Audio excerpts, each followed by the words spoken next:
Hello नमस्ते नमस्कार फेरि पनि तपाईहरुलाई मेरो च्यानल लिक्वेन्जमा स्वागत छ। आजको यस भिडियोमा तपाईहरुलाई चाहिँ म टप अप कोर्सको बारेमा चाहिँ इन्फर्म गर्छु है। सो एकदमै यति धेरै मैले भिडियोहरु अपलोड गर्दै पनि मलाई चाहिँ एकदमै मेसेजहरु आइराको हुन्छ टप अप कोर्सको बारेमा। के हो, कसरी चाहिँ जान मिल्छ, के रिक्वायरमेन्ट छ, कति खर्च लाग्छ, त्यो कोर्स भने कस्तो कोर्स हो हैन, त्यसको चाहिँ इक्विभ्यालेन्स नेपालमा दिन्छ कि दिँदैन, एनतेन यस्ता खालका क्वेशनहरु चाहिँ थुप्रै आइराको हुन्छ के मलाई। सो त्यहीको आन्सर लिएर चाहिँ म यो भिडियोमा उपस्थित भइसकेको छु। Guys, generally top up course भनेको 1 वर्षको कोर्स हो र यो कोर्स पढ्नको लागि तपाईले चाहिँ मिनिमम नेपालमा डिप्लोमा पढेको चाहिँ हुनुपर्छ र यसलाई चाहिँ म अलिकति तपाईहरुको चाहिँ कन्फ्युजनलाई चाहिँ म मेटाइदिम। यसमा के हुन्छ भन्दाखेरि टप अप कोर्स भनेको तपाईको लेभल 6 क्वालिफिकेसन हो। यो चाहिँ ब्याचलर कोर्स नै हो र यसमा चाहिँ एडमिसन पाउनको लागि तपाईले चाहिँ मिनिमम लेभल 5 क्वालिफिकेसन चाहिँ कम्प्लिट गरेको हुनुपर्छ। अब म भन्छु लेभल 5 क्वालिफिकेसन के हो। हाम्रो नेपालको सिनारियोमा जुन हामीले डिप्लोमा पढ्छौँ नेपालमा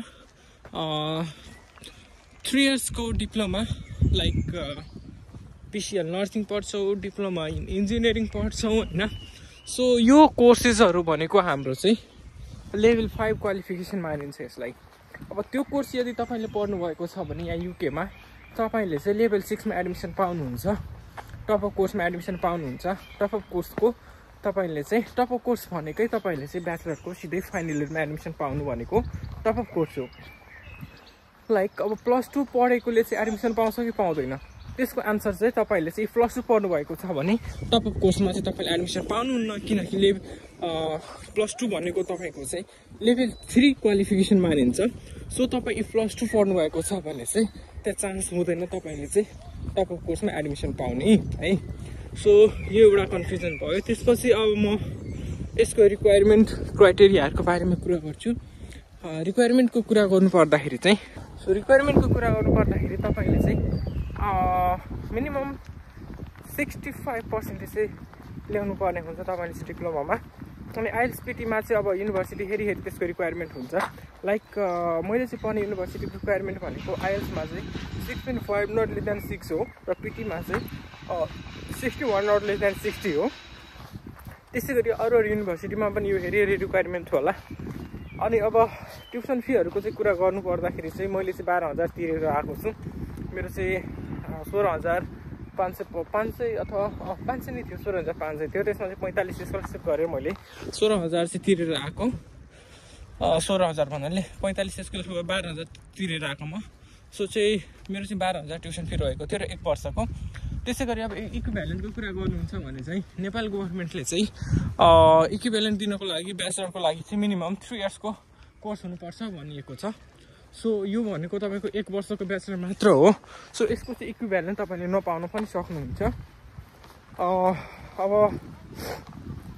फाइदा के त, अब टप अप कोर्स पढेको भनेर चाहिँ अब सोध्नुहुन्छ हैन। अब इक्विभ्यालेन्ट नपाएपछि त अब फाइदा चाहिँ के यो कोर्सको भनेर तपाईको दिमागमा पक्कै पनि क्वेशन आउँछ होला।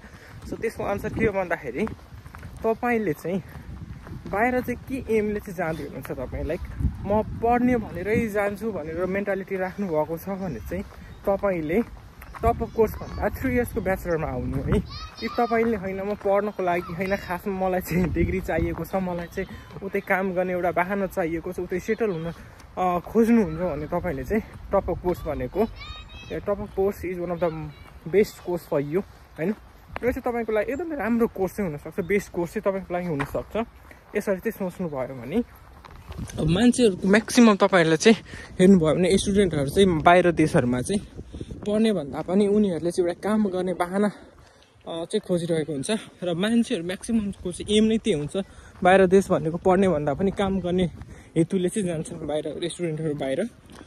सो त्यो हिसाबले एकदमै टप अप कोर्स भनेको तपाईले चाहिँ सर्ट टाइममा तपाईले आफ्नो फुल ब्याचलर डिग्री चाहिँ पाउनुहुन्छ।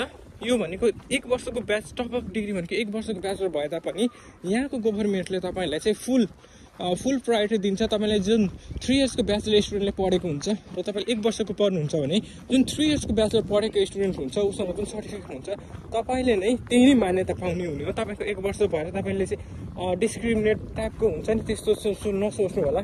भनेको एउटै लेभलमा राख्छन् यहाँको गभर्नमेन्टले। तपाईले एउटै लेभलमा जुन 3 इयर्स पढेकोले चाहिँ जुन हिसाबले चाहिँ जुन सर्टिफिकेट पाउँछ तपाईले पनि त्यही नै पाउने हो। अनि त्यसपछि अब तपाईँले यो कोर्स पढिसकेपछि तपाईँले मास्टरमा एडमिसन पाउनुहुन्छ कि हुन्न यो पनि क्वेसन आउला। तपाईँले चाहिँ टप अप कोर्स पढिसकेपछि तपाईँहरूले चाहिँ यस मास्टरको लागि पनि तपाईँले चाहिँ एलिजिबल हुनुहुन्छ, मास्टरमा पनि एडमिसन पाउनुहुन्छ। अब पिएचडब्ल्यूको कुरा गर्नु पर्दाखेरि तपाईँले चाहिँ टप अप कोर्स पढेर 1 वर्षको टप अप कोर्स पढेर तपाईँले चाहिँ मास्टरमा एडमिसन पाउनुहुन्छ कि हुन्न हो। तपाईँले चाहिँ टप अप कोर्स पढे पश्चात तपाईँले चाहिँ मास्टरमा पनि एडमिसन पाउनुहुन्छ है। सो यसमा चाहिँ कुनै डाउट छैन, तपाईँले चाहिँ मास्टरमा पनि एडमिसन पाउनुहुन्छ। त्यस मास्टर गरेर तपाईँले चाहिँ अब पिएचडी यता अब त्यो फर्दर स्टडी गर्नु छ भने पाउनुहुन्छ, त्यसमा कुनै फरक पर्दैन।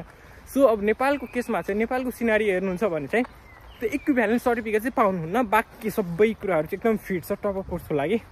सो म पनि एउटा टप अप कोर्सको स्टुडेन्ट हो र हाम्रा साथीहरू पास आउट भएर अहिले पिएचडब्ल्यूमा छन्, उनीहरू फुल टाइम काम गर्दैछन्। त्यही भएर चाहिँ मलाई टप अप कोर्सको बारेमा राम्रोसँग थाहा छ, सबै कुराहरू मैले बुझेको छु। सो तपाईँहरू पनि टप अप कोर्स पढ्न आउनुहुन्छ भने चाहिँ केही डाउट नमानिकन आउँदा हुन्छ है। हस् त गाइज, आज यति नै।